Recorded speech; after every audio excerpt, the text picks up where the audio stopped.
Skilled-Cupcake bought a bunch of boxes in the TERA store so he could pay to win and lock himself into dragon ownership. After that, he decided to do the bookkeeping to figure out how to best play the Seashell event, even without spending any money. That is what this video is about. The reason for this collaboration is that Skilled-Cupcake and I are working on a new YouTube channel about finance, and this video is a good trial project.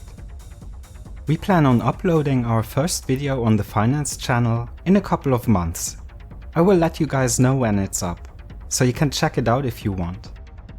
Anyway, let's check out what Cupcake has to say.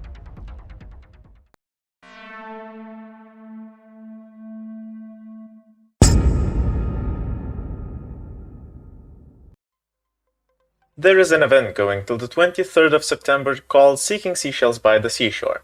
This event is similar to the eggshell event that was going on in spring, and during it, players can collect seashells in every dungeon from level 65 or above.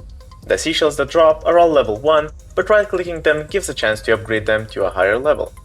Although there is also a chance for them to break into broken shell pieces. The broken pieces though can be combined to get a tier 1 seashell, or they can be exchanged for rewards such as mount, footsteps, cosmetic items and more at the event merchant.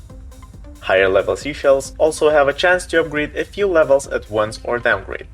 The maximum possible level is 8. Tier 8 seashells can be right-clicked again. If you're lucky, doing this will give you one of the 3 ancient reliquaries. If you're unlucky, the level 8 shells will break or downgrade. The chances of success for combining shells are not stated in the event page, but I did a rough experiment and I'll show you the results in the end.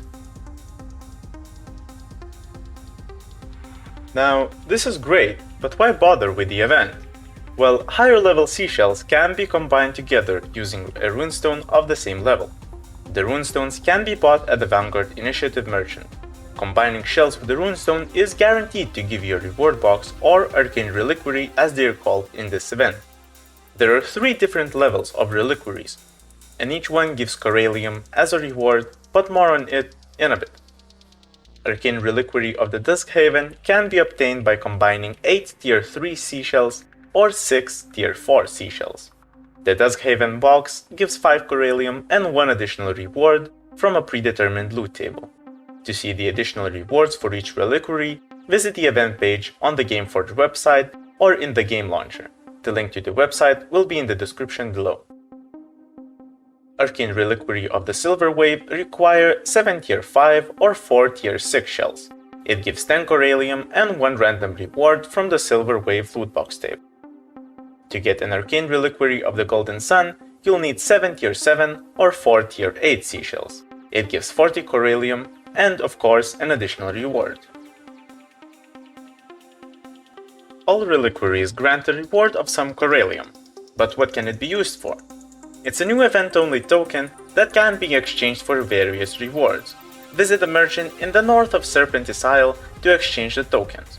The most notable rewards are the new Flying Dragon mounts, but there are other rewards worth considering as well, such as cosmetics, pets with abilities, character boosters, and more. Of course, there is an option to buy loot boxes from the TERA store. They contain 1 seashell and a potion that restores 15% of players' HP when consumed. So in order to find out if it's worth spending money to get the dragon, I decided to buy those boxes. Please note that the loot boxes are considered a form of gambling, and I only bought them for science.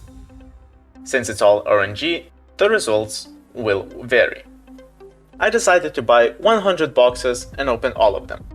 Then I combined the seashells to see how many tier 8 shells I would get.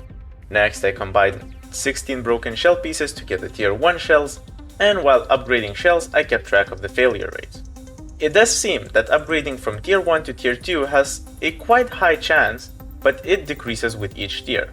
Of course, such a small sample size doesn't paint an accurate picture, but it looks like the chances of success when combining tier 1 shells is around 90%.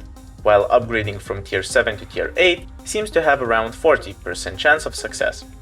In the end, I was left with 6 tier 8 shells. I used 2 of them to try and get individual boxes, which got me 2 Silver Wave rewards. and I used the remaining 4 to get a guaranteed Golden Sun reward box.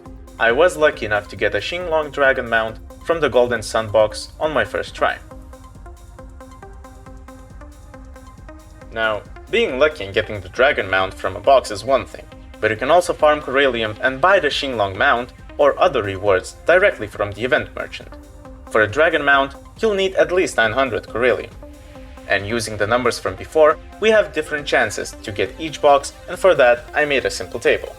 Here we can see that Duskhaven boxes from tier 3 shells have the highest return, although it does mean you would need to open 180 boxes for a flying mount, or in other words, get a lot of shells. The exact amount is hard to calculate since we are not including downgrading and combining broken shells. Is the event even worth it? Well, yes and no. It is worth playing during the event, running dungeons as usual and using the shells as a side thing. Just make sure you trade all seashells before the end of the event. Now, is it worth playing just for the event though? Well, that depends. If you dropped into a pot of pure luck as a child, or if you're willing to trade your sanity for the Dragon mount, then yeah. However, getting too focused on only shell farming can be frustrating, especially when the desired outcome is not achieved. I mean, why would you need sanity when you can have a Dragon mount, right? Leave your thoughts below. Do you like the rewards? Is it too grindy?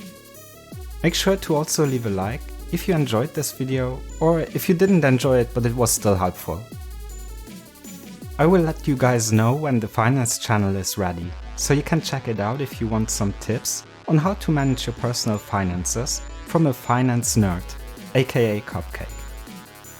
He helped several people get their bank accounts out of the red in the past, so we'll be presenting his wisdom in a hopefully entertaining manner. Anyway, thank you all for watching and see you next time.